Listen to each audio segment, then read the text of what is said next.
বিচাৰিছে আকৌ এবাৰ মোদী কৰ্মযোগী হিমন্ত মামাই আনিছে অসমলে দ্ৰুত প্ৰগতি ৰঙালীৰে বতৰত আকৌ পদুম ফুলিব মোদীজীৰে ভাৰতত বিকাশৰ নৈয়ে বব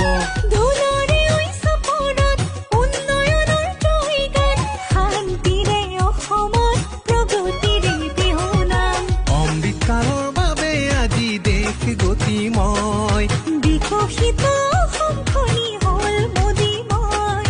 সুখৰে হাঁহি আজি চৌপাশে বয় বহাগত পদুম আছে নৈ ফুলি দেশে বিচাৰিছে আকৌ এবাৰ